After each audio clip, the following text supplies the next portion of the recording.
In the depths of Ukraine's heartland, a chilling saga unfolded, casting a shadow over the serene landscapes and tranquil communities. Each chapter, more harrowing than the last, revealed the disturbing tale of a man consumed by darkness, a man whose name would become synonymous with terror. It began in 1989, with a family of 10 brutally slain during an attempted robbery, a shocking prelude to the horrors that would follow. From that moment on, the country would bear witness to a relentless onslaught of violence, orchestrated by a mind unhinged.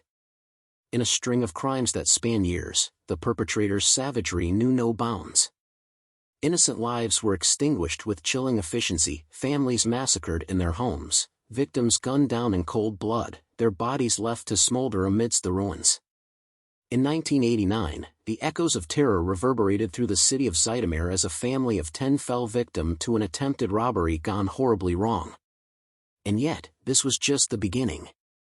That same year, 5 more lives were snuffed out, their bodies consumed by flames after being shot dead while sleeping in a car. In December 1995, the peaceful village of Garmarnia became a scene of unspeakable horror as the Zychenko family of 4 met their tragic end, their home engulfed in flames after a vicious robbery turned deadly. January 1996 ushered in a wave of carnage as a family of 4 fell victim to a ruthless execution, swiftly followed by the murder of a male pedestrian, his life taken to ensure the killer's escape remained shrouded in secrecy. Along the Berdyansk-Dniprovsk highway, the darkness descended once more, claiming the lives of 4 individuals in 3 separate incidents, a chilling testament to the killer's relentless pursuit of bloodshed. In January 1996, the Pilot family became the latest casualties of a merciless rampage, their home transformed into a charnel house before 2 potential witnesses met their untimely demise. February 1996 brought further bloodshed as the Marasina family and a visiting guest were ruthlessly slaughtered in the dead of night, their lives snuffed out without mercy or remorse. The Dubchak family suffered a similar fate in February 1996, their home in Olovsk stained with the blood of the innocent, a stark reminder of the killer's unbridled brutality. In the waning days of February, the Bodnarchuk family met a grisly end, their lives cut short in a frenzy of violence that left an entire community reeling in shock and disbelief. And finally, in March 1996, the Novosad family became the last victims of a reign of terror that had gripped Ukraine in fear, a tragic conclusion to a tale of horror and despair. As the dust settled and the echoes of tragedy faded into silence, one question lingered: how could such evil exist in the heart of a nation known for its resilience and spirit? And as the truth began to emerge, a chilling realization took hold: some demons walk among us, disguised in the guise of ordinary men. But amidst the chaos and devastation, a glimmer of hope emerged. In the wake of each senseless act, law enforcement agencies tirelessly pursued leads, piecing together the fragments of a fractured narrative in their quest to bring the perpetrator to justice. The trail of destruction left by the serial mass murderer stretched far and wide, but it was not without clues. Witnesses came forward, their testimonies providing invaluable insights into the killer's methods and motivations. Forensic evidence meticulously gathered at each crime scene painted a vivid picture of the perpetrator's modus operandi, helping to narrow the search. Onoprienko's modus operandi consisted of choosing an isolated house and gaining the attention of the occupants by creating a commotion. He would kill all occupants starting with the adult male, before going to find and kill the spouse and finally the children.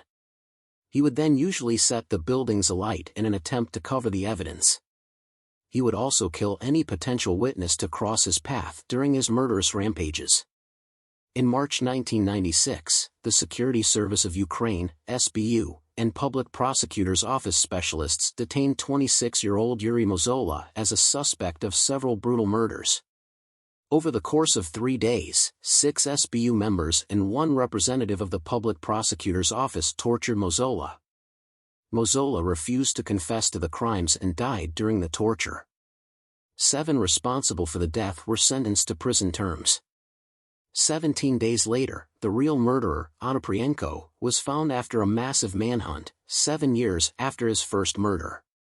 This happened after he moved in with one of his relatives and his stash of weapons was discovered.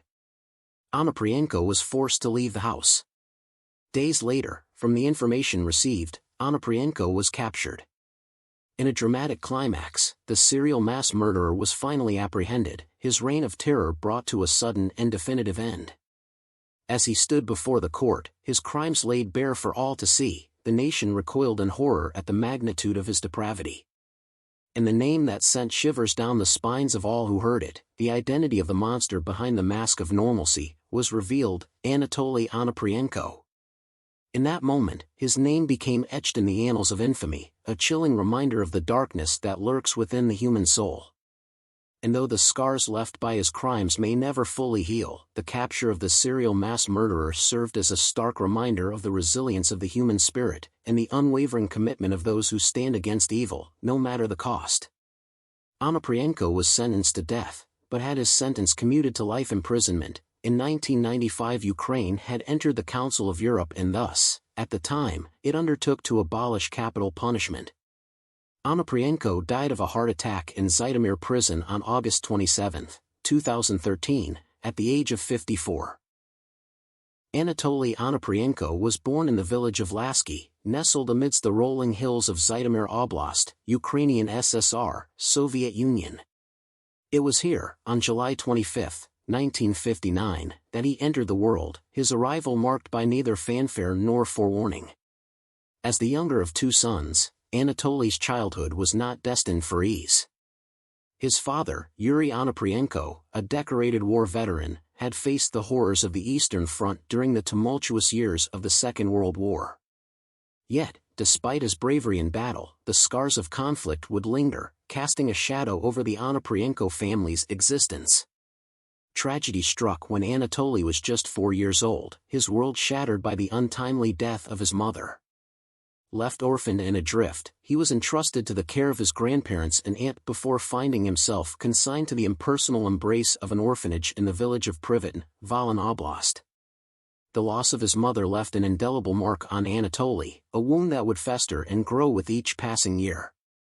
Resentment simmered beneath the surface as he grappled with feelings of abandonment and betrayal, his sense of familial belonging fractured beyond repair. In the eyes of society, Anatoly became just another statistic, a child consigned to the periphery, destined to slip through the cracks of an indifferent world. But within him, a darkness began to stir, a primal force fueled by anger and despair, waiting to be unleashed upon an unsuspecting populace.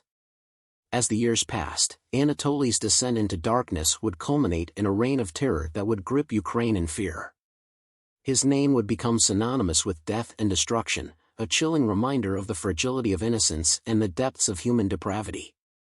And though his crimes would eventually come to an end, the legacy of Anatoly Onoprienko, the beast of Ukraine, would endure, haunting the collective consciousness for generations to come.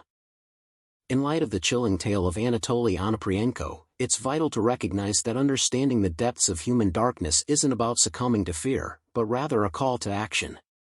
It underscores the importance of staying informed about the warning signs of violence, fostering empathy in our interactions, and speaking out against concerning behavior. Supporting mental health resources and promoting education about conflict resolution and empathy are also crucial steps in preventing such tragedies. By taking proactive measures and working together as a community, we can create a safer and more compassionate world for all.